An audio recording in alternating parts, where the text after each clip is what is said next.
Hi there, it is now time to analyze the last stage of the game, which is the endgame or the ending. And by the way, many games can end before reaching the ending. They may finish in the middle game or in the opening. In the opening, it might be a bit rare. Normally players need to make big mistakes in order to finish the game in the opening.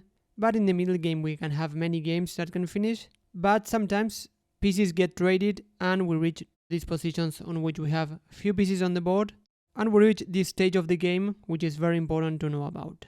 And some things that you might notice in this position that we have in front, which is an ending position, we see that both kings are already much more exposed.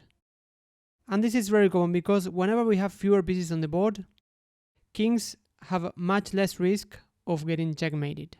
Therefore, we can move them closer to the center of the board or to do something more specific like attacking pieces, because kings can be great to attack whenever they are not in danger.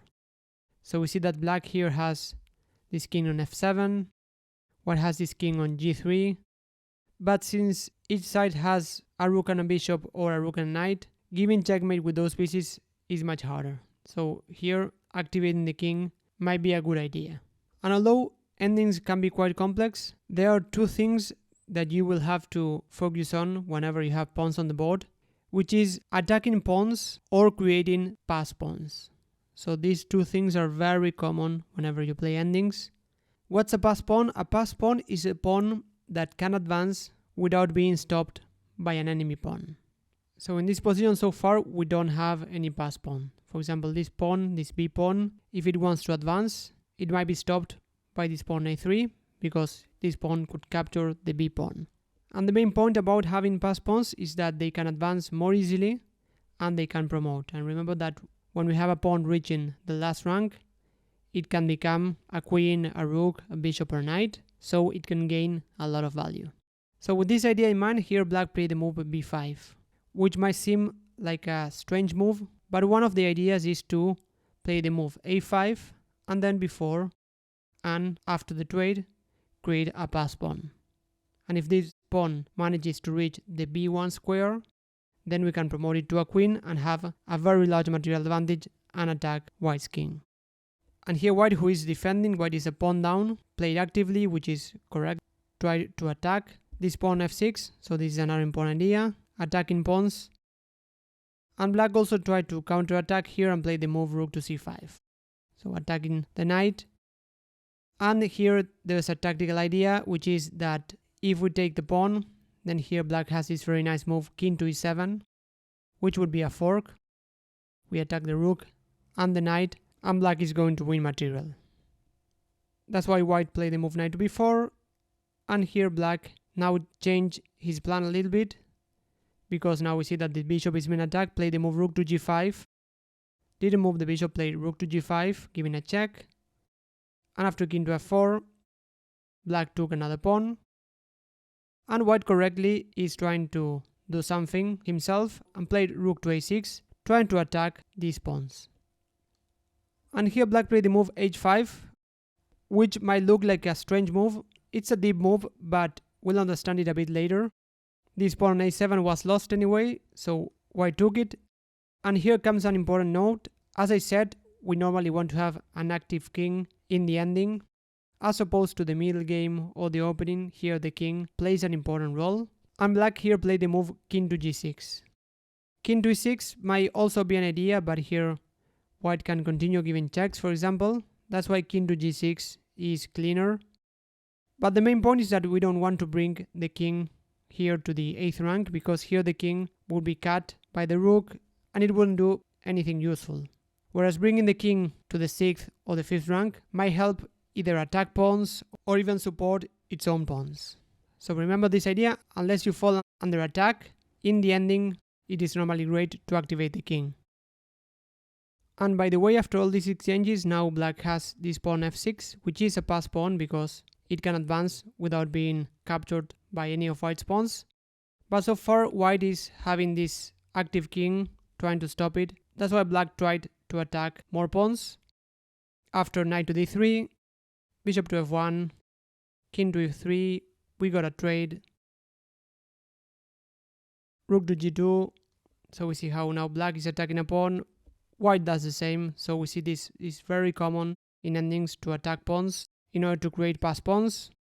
Rook to a5, and after rook takes h2 we see that black got another passed pawn, and here black is having a material advantage, having passed pawns and managed to win the game.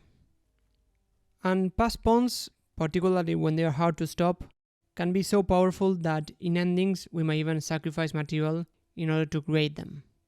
Here in this position, white played the very nice move knight takes b5, so just sacrificing a knight in order to create passed pawns. And here black didn't want to take with this pawn because this a pawn is just moving very fast. That's why taking with the c pawn is more logical. But here white sacrificed another piece. White took on b5 with the bishop, insisting with this idea of creating passed pawns. And here black didn't take this second piece and played the move knight to g5. If black had taken here, then after a6, this pawn is just too powerful, just 2 squares away from promoting, and it is amazingly very hard to stop it. So black has most of his pieces on the king side, and this pawn is just far away.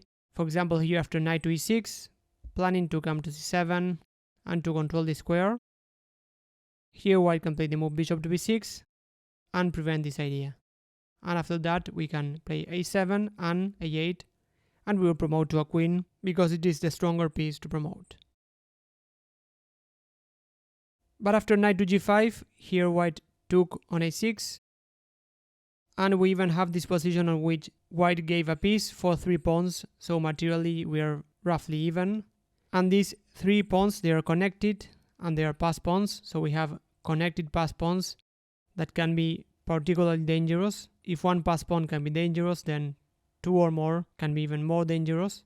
And here white managed to win the game fairly quickly because white will simply push these pawns, and they are also supported with the 2 bishops, and they will sooner or later either promote or cost black material. Black will have to sacrifice pieces for them in order to avoid the promotion. So in the game actually white won after just 9 moves. Speaking about promoting pawns, in the vast majority of cases you will promote to a queen because, as we said, it's the stronger piece. But there might be these rare cases on which it is better to promote it to a different piece. This is what we call an underpromotion. There might be very specific reasons for that, such as avoiding a checkmate or avoid forcing a stalemate. If we can win the game, we don't want to force a stalemate. So let's take a look at one example. That again, these are very rare cases. In most cases you can simply promote to a queen if you don't see something bad for you.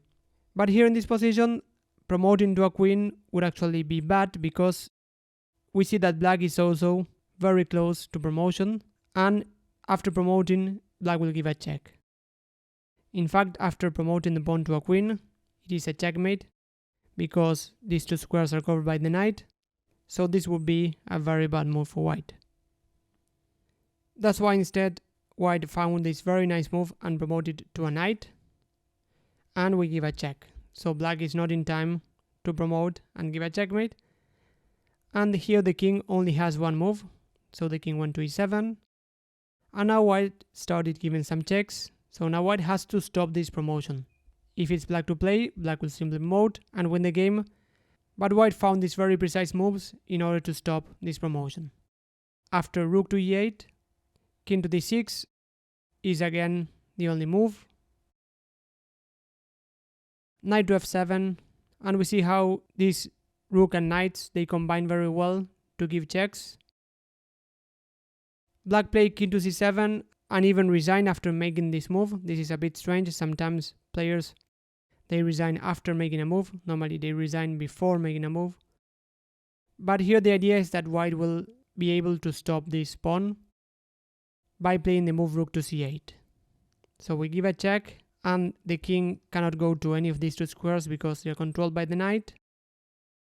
Knight to c6 wouldn't be very strong because we would simply capture this very strong passed pawn. And now white has a very large material advantage. White has a knight and an extra pawn. So now it's a matter again of trying to create a passed pawn and promote it. And the last option was to move the king to the b file, but here after a move like king to b5, then we would give a check, And the problem is that after the king moves away from the b file, then we just capture the rook, and now we gain material and we're also stopping this pawn. We are now controlling this promotion square with the king and the rook, so this is just game over because black has an overwhelming material advantage. And last, I would like to talk about these positions on which we have an extra pawn and we play against a lone king. I want to give you a very brief guideline about how you should approach this ending. First of all, if the king is far away from the pawn, then it's normally going to be an easy win, like in the position that we have in front. We will simply push the pawn. Even if black has a few moves, even if black has 3 moves and manages to bring the king closer to the pawn, we would even play b7 and then promote next move, and we get this position that we studied when we analyzed checkmates. We would normally promote to a queen here. Even promoting to a rook is enough, because a rook and a king give a checkmate. But remember that a bishop or a knight won't give a checkmate here, so we should definitely be careful about the promotion. But remember that unless you see something extraordinary, just promote to a queen. The checkmate with a queen and a king against a king is easier. That's why promoting to a queen is also better. So this position is fairly simple. The pawn manages to promote, so we win the game. But let's imagine that the defending king manages to get in front of the pawn. Well, first of all, if white's king is far away, then black would simply capture the pawn, and we would just get a draw because king against king is a draw. But let's imagine that the opposing king manages to stop the pawn, but we can defend the pawn. Like in this case, this king is defending the pawn and black is just trying to stop it. So is this winning or not? This is the big question. And here we get this funny position on which the result will depend on which side moves. Here, if it is white to play, white will play the move b7. Here black would love to keep the king on b8 to stop the pawn, but black has to move. And normally being able to make a move is good because we have more options, we can improve our pieces. But in the ending, we sometimes get this funny situation on which moving is just bad. We would love not to move. But remember when we studied the chess rules that moving is compulsory. So here we get this situation that we call Zugzwang, on which making a move is worsening our position. So here black has to move. Black only has one legal move because most of the squares are controlled by either the pawn or the king. And after king to a7, white will simply play the move king to c7, and then we are just able to promote. The only legal move for black is king to a6. We promote to a queen. And now it is going to be a very simple checkmate because we see that the king is on one edge of the board. It's on the a file. So we'll just bring the king in order to give a checkmate. So the game could continue a few moves after king to a5. We bring the king, planning to give a checkmate. Black can try to escape a few moves, but it's going to be checkmate in just a few moves. Queen to g7, and we just give a checkmate. But if I go back to this position and let's imagine that it is black to play and not white to play, here black will play the move king to c8, and this idea of the two kings facing each other is called opposition, and the main idea is that we want to prevent the opponent's king from invading. So here black's king is looking at white's king, it's opposing the opponent's king, and it is really hard for white to make progress. In fact, white cannot make progress here because after the move b7, giving a check, we play king to b8, and we got this same situation, but here it is white to play, and again white would love to pass, but white cannot do that, and the only move to protect this pawn is the move king to b6, but we got this very nice stalemate, and the game ends in a draw. So this king and pawn against king ending is very concrete, and as a rule of thumb, you may have this idea that whenever the pawn moves to the 7th rank, if we play as white, or to the 2nd rank, if we play as black, whenever it moves to the 7th rank and gives a check, then we normally get this drawing position. But if it moves to the 7th rank without giving a check, like in the first case, then it is normally winning for the stronger side, the side having an extra pawn. In any case, this is just a very specific ending that you might get more familiar with if you play endings.